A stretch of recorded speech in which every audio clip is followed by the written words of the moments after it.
Oui,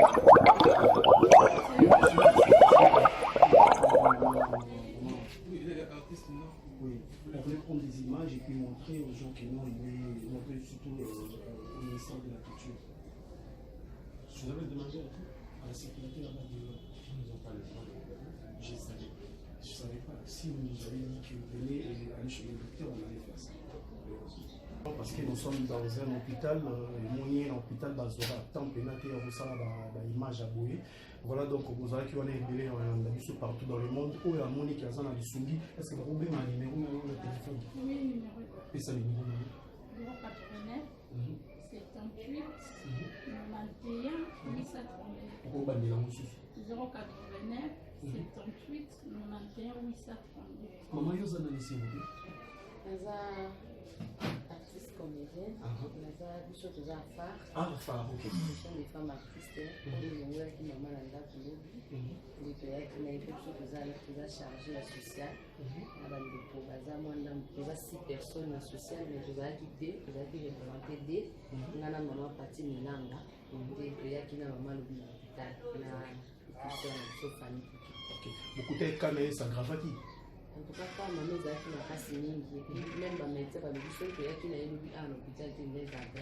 Mais quand même, par rapport à nous, beaucoup de gens qui ont eu à médecin, la même que les évolutions allaient dire. La médecin, quand tu es tout avant tout son même son fiche, tout le monde qui va soigner maman bien, va porter un souci de yaka awa, au salon, pour traitant bien pour l'État, il est tout l'État à porter à maman. C'est que cela veut dire que pour aider ma maman à toujours au Tambola. Il y a un autre salariat qui a pour sa maman calmement à jouer à la maman. Mais là, merci mille, la petite on a tout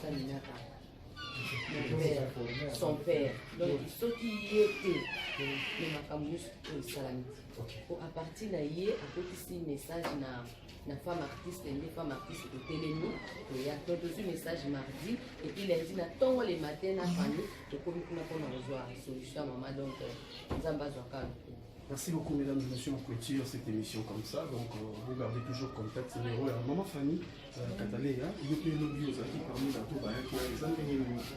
Oui, ça fait un peu de nana nakotoka mwana na kati ya mama association na kati ya Fanny Katali ya News TV oyo wapeza site ya Fanny na aussi wapeza bosabone makasi et puis botala ba vidéo esala bien eza juste kaka tosalaki lisungi mpona kosunga mama mama aza icône ya théâtre asali mosala makasi na bato baza bato balelaka donc basali ya ndenge na ndenge ya basorti nyonso donc tokoka kotika mama bongo te yango moi tomemaki mama ti na kati ya hôpital na association des femmes artistes naza moko ya protocole na kati ya association tokoka kotika bongo te mama pola bakate likolo donc propre te Dieu merci toyena mama lelo mama Olive mama sociale maman ata maman première dame bien maman Olive même t'as vu astini moi c'est pour les autres utakanisika mama Olive mama Olive akanisika atendele kama mama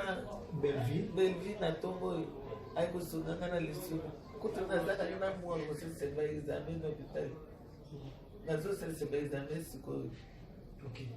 Ah donc maman Olive a-t-il quelque chose à voir avec ça? Bon, est-ce que vous avez un mot de remerciement et pas un maman Olive Lembe? Ça va pas pour les mingi, pas pour les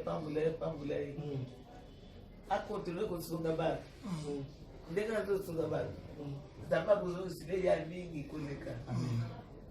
Merci beaucoup maman qui est au zoro tamulaité mon douleur aux autres bandeko balandi ba caméra ya mon douleur aux autres na motema oyo finezo sala pasi. Flavie, bonjour à toi. Bonne santé. Bien.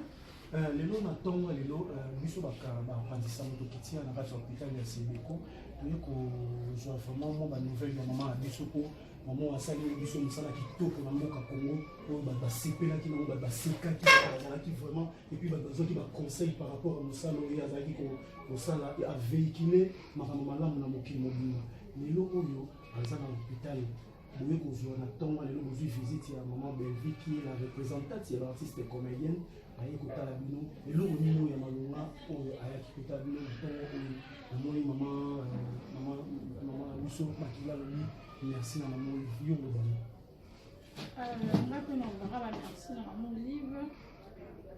lisungi na ye na ntongo oyo tomoni visite ya mama Belleville ya ye mama oli batindaki ye tozwi lisungi kuuta epai na ye yango nasenga bamerci vraiment nzambe apambola ye lobi tomonaki mpe visite ya bafemme artiste afar bayaki bango nde bamemaki ye na hôpital awa lelo tomoni mama Belleville ya ye mama oli batindi ye yango topesa bamerci mingi nzambe apambola bino vraiment donc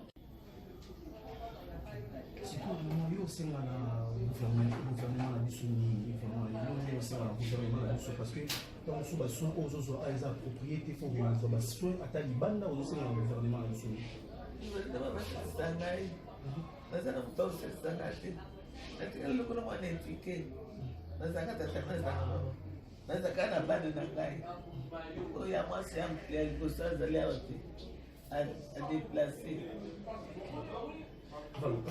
Voilà, mesdames et messieurs, chers fidèles téléspectateurs, nous sommes à l'hôpital. Voilà, nous sommes à l'hôpital pour rendre visite à un grand artiste. Ça là, il est dans le monde artistique. Maman Abisso, maman Makila. Donc, mon chaîne est on a évolution à santé à maman Makila. Maman Makila, aux yeux temps et bien, on va mettre ça là, sur ça là, aux exercices, il y a monté. Qu'est-ce qui se passe, maman? Papa, on a béni 4 ans. Il y a un enfant qui est dans